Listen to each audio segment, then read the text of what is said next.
여러분, 지금 대한민국에 더 시급하고 중요한 생존 과제는 무엇일까요?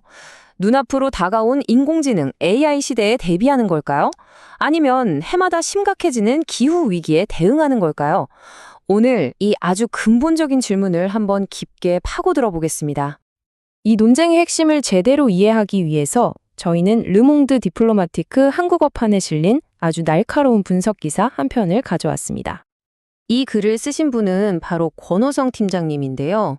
전직 기자 출신이시고 현재는 기후솔루션이라는 비영리 단체에서 미디어 팀을 이끌고 계세요. 그래서인지 관점이 굉장히 현실적이면서도 또렷하더라고요. 자, 그럼 그가 던지는 질문을 함께 따라가 보시죠. 오늘 이야기는 총 5파트로 나눠서 살펴볼게요. 먼저 정부가 내놓은 기후 목표 타협안에서 시작해서요. 과학적인 현실은 어떤지, 그리고 우리가 행동하지 않았을 때 어떤 대가를 치르게 될지 짚어볼 겁니다. 이어서 이 책임이 과연 누구에게 있는지를 따져보고 마지막으로 AI와 기후라는 두 가지 우선순위를 딱 놓고 비교하면서 마무리하겠습니다. 자, 이 모든 논의를 촉발시킨 사건부터 시작해보죠.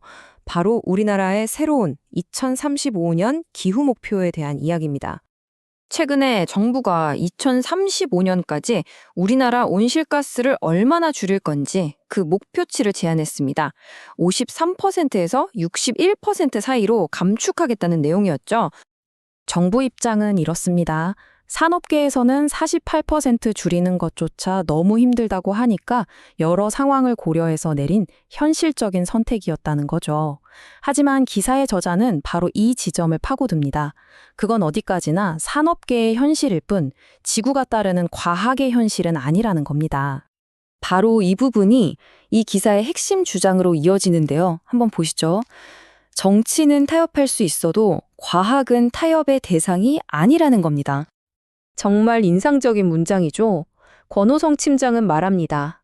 정치는 타협의 예술일지 몰라도 물리학의 법칙은 우리가 흥정할 수 있는 대상이 아니라고요.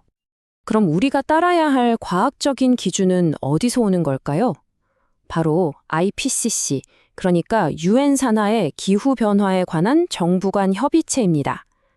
전 세계에서 가장 공신력 있는 기후과학 데이터를 바로 여기서 내놓죠.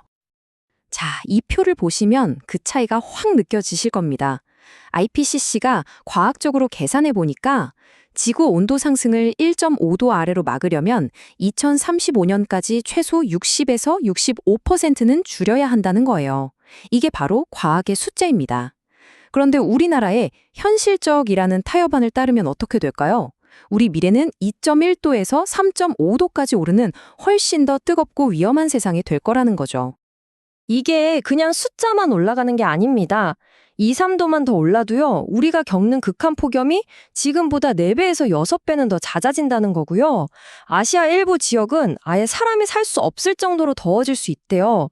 해수면은 최대 1m나 오르고, 전 세계 곡물 생산량은 20% 가까이 줄고, 아름다운 산호초는 99%가 사라지는 말 그대로 재앙적인 상황이 펼쳐진다는 겁니다. 환경 비용만 있는 게 아닙니다. 저자는 오히려 우리가 제대로 대응하지 않았을 때 치러야 할 경제적인 대가가 훨씬 더 클 수 있다고 경고합니다. 생각해보면 당연한 얘기죠. 죽어가는 행성 위에서 경제만 번영할 수는 없는 노릇이니까요. 실제로 OECD 전망을 보면요. 만약 우리가 파리 협정 목표를 지키지 못하면 2050년쯤에는 전 세계 GDP가 최대 10%나 줄어들 수 있다고 합니다. 정말 어마어마한 손실이죠. 이건 먼 나라 얘기가 아닙니다. 바로 우리나라만 해도 한국은행이 분석해 보니 기후변화를 이대로 방치할 경우 국내 금융기관이 입게 될 잠재적 손실액이 무려 45조 원에 달할 수 있다고 해요. 게다가 요즘엔 기후 영향 귀속 과학이라는 새로운 분야까지 등장했어요. 이게 뭐냐면 예를 들어서 어떤 폭염이나 홍수가 발생했을 때 이 재난은 특정 기업이 내뿜은 온실가스 때문에 이만큼 더 심해졌다는 걸 과학적으로 증명해내는 겁니다. 이게 뭘 의미하겠어요? 앞으로는 기업들이 기후 재난에 대해서 법적, 재정적 책임을 져야 하는 시대가 올 수도 있다는 강력한 신호입니다.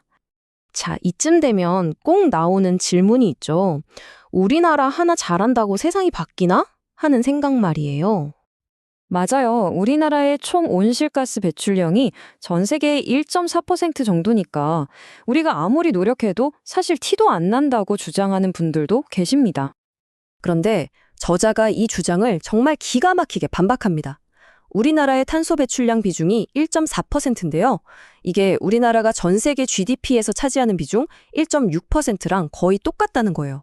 우리가 세계 경제의 1.6%나 기여한다고 자랑스러워하면서 왜 1.4%의 탄소 배출 책임은 작다고 말하냐는 거죠. 굉장히 설득력 있지 않나요?